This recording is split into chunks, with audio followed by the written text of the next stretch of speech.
A proprioceptive seeker. These are people that have poor body awareness. They are not getting that information in about where their body is in space. So these are people that are generally very clumsy, and they may have difficulty with falling and tripping. They may move a lot. They have the need to move because they are looking for that burst of awareness that occurs when they move. Our proprioceptive receptors are actually in our joints and muscles, and they're stimulated every time we move. So they have a literal need to move because they are needing that proprioceptive input that comes from movement. These are the people that are literally bouncing off the walls. They are crashing into things. They can't tell how much pressure they're using. They're breaking all the toys and the pencils and the crayons. They don't mean to. They just don't know how much pressure to use because they lack that body awareness. They don't have enough of that sensory input coming in to be able to tell how much force to use when I hug, how much force to use when I'm running and tackling and playing. These are the people that will just bowl over the entire line accidentally because they have no idea how to regulate that force and pressure and movement. They crave big bear hugs and being squeezed. They like rough and tumble play. They have no idea of their own strength. Another interesting thing about a proprioceptive seeker is because of their lack of body awareness, if they stay too still in their chair or standing, they may literally just fall out of their chair or fall and topple over. And we're like, you were here and now you're there. They don't know what happened either because they have that lack of body awareness. If they are still too long, they're not getting that information where their body is in space. They can literally fall over. These are the people that are going to white knuckle their pencils and push too hard and accidentally rip their paper when they're drawing or erasing or writing. These are the people that get into a lot of trouble because of their sensory dysregulation. Proprioceptive seeker also have to watch their body parts often when they're moving them. So they may be walking down the hall looking at their feet and bump into the people in front of them. They may have to look at their hand to write, or they might stomp when they're going down the hall so they can feel their feet when they're walking.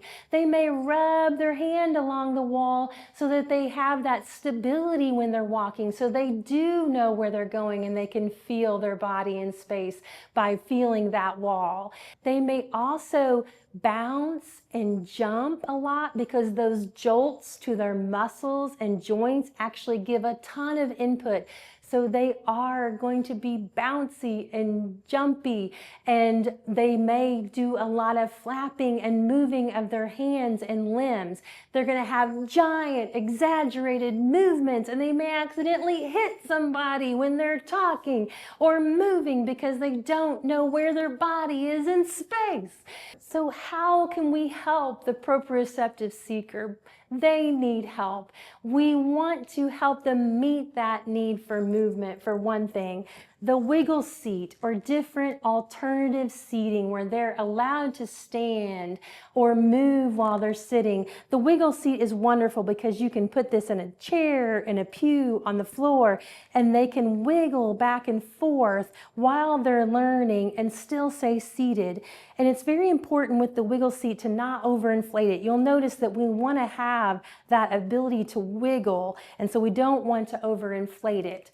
So for alternative seating, we can also use things like the kick band, and we can put this around the front legs of the chair or the desk or the table, and then they can actually move their feet and hit their feet against it while they're sitting and learning. And if you'll remember, you want to put the twist in that so it doesn't make noise. That can be really helpful as well. So we can provide tables like this that are standing height so they could stand at the back of the class or back of the sanctuary, and give them different ways of moving and still being able to participate in the class or in the sermon or worship. Another thing that's really helpful for our proprioceptive seekers is the weighted items. That is super helpful because that helps them know where their body is in space, so they're not having to move to go seek out that information. Remember, we want to meet their sensory need in an appropriate way so they don't have to seek it out in an inappropriate way, like getting up in the service 2 or 3 times or disrupting the class with all their wiggles and bumps and crashes. We want to provide a lot of sensory movement breaks for all of our learners, but especially for those that are movement seekers. We really need to provide a lot of those movement breaks. And it's really wonderful because movement in learning is actually researched and evidence-based. So if we can move to learn, it is actually going to help us learn better. So moving and learning is great for everyone, but especially for our proprioceptive seekers. Another thing we can do is provide movement breaks during transitions, like doing animal walks, kangaroo jumps, or elephant plodding and stomping. All these different great ways we can build in that sensory input into their regular, ordinary routine. They could maybe be the people that scrub the tables or wipe off the whiteboards. Any kind of heavy pressure or weight is going to help them know where their body is in space, so they will not have to seek out that input in another way. The proprioceptive seeker also may need help passing the communion plate or the offering plate because they can't regulate that amount of force or pressure they need. So they may accidentally pick it up and fling it or pass it too roughly. So they may need extra help with things like that too. Heavy pressure and squeezing and pushing and pulling can give a lot of input to people that are needing that body awareness. So things like literally the stretchy noodle can be very helpful, or you can use the kick band for the arms as well as the feet. You can do things like squeeze the squishy ball and have the spiky bendy loop. All of these things can provide that heavy pressure and squeezing so that they have that burst of body awareness that they need. Another fun way to help a proprioceptive seeker is to push on the walls of the room so they can get some of that pushing. What you could say is, our room feels really small today. Everybody get up and let's push on the walls. And that gives them a great burst of input and can really help our proprioceptive seekers as well. Well, now I'd like to look at the vestibular seekers. So these are people that are having difficulty processing movement and balance. They're not getting enough of that movement and balance information in. The brain is filtering out too much of that information for whatever reason. Our vestibular seekers also crave movement. So our proprioceptive and vestibular seekers are all craving movement. But vestibular seekers are needing especially movement to the head because our vestibular system is located inside of our head, inside of our ears. There's like gyroscopes inside of our ears, and there's fluid that rolls around inside these canals that are inside of our ears that help us to know where our body is in space, whether we're up, down, right, or left. Just like a gyroscope helps you know where you're at in space. So they are going to crave a lot of spinning and tipping and running and big movements. And they are the ones that seem very hyperactive, and they may spin and never get dizzy because the brain is filtering out so much of that information. They may have really poor balance reactions, so they may fall really hard on their face or fall really awkwardly and get hurt.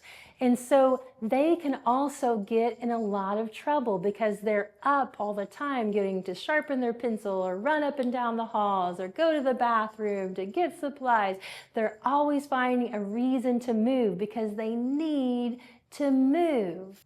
So just like the proprioceptive seekers needing to move, we need to give them alternative seating. So the wiggle seat, again, the kick bands, providing office chairs or rocking chairs or gliders for them to sit in.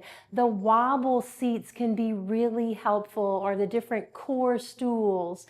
They are just needing a ton of movement. If we can build in brain breaks where they can get their movement out and tip and spin and bend and twist, that will really help our vestibular seekers. We do not want to take away their free time or their movement breaks, because remember, they are craving and needing to move. When possible for our vestibular seekers, it's wonderful to include movement in learning again. We can do things like sensory paths and have them painted on our floors, or have something we can roll out that would have different squares to jump on, or lily pads to spin on, or different Bible verses that they can stomp on, so that they can learn and move at the same time. And that's great for everyone. The different weighted items are also helpful for our vestibular seekers, because they are helpful for calming. So they're going to help them to crave less movement, because it's going to calm their neurological system down. We can build organic errands and movement breaks into our lessons or into our teaching times by letting them be the ones that pass the offering plate, or run the errands to get the papers, or pass out the books and the Bibles. Those things can be really helpful to just organically build into the routine, so they can have those sensory movement breaks. Now I'd like to talk about our vestibular avoiders. And these are the people that are getting way too much movement and information, way too much information coming in full blast. So they actually are feeling exaggerated movement. So they're probably going to be fearful of movement. They get seasick and car sick. They're fearful of going to the playground and getting on the moving equipment, or going up high, getting on the stage, or going on risers, maybe even climbing stairs or curbs, can be very fearful for them, because they're getting too much of that movement information is coming in, and it's very exaggerated. So they can have that neurological stress response and have that meltdown and shutdown. Remember, any of our avoiders can have that neurological stress response and have that fight or flight or freeze response. So how do we help a vestibular avoider? They are feeling too much movement. So we can be understanding and not make them participate in some of the rough or rowdy or fast moving games, or to climb the stage and the risers, or to participate on something that's high up on the playground equipment. So just having that understanding can go a long way, because if we are requiring them to do those things that are causing that stress to their system, they may have a fight or flight or freeze response. So we can help them by practicing on the playground equipment without the other kids around that might accidentally push them or pull them, so that they can feel safe to explore some of those different playground equipment, or maybe try the risers or try the stage without other people around when they can feel safe.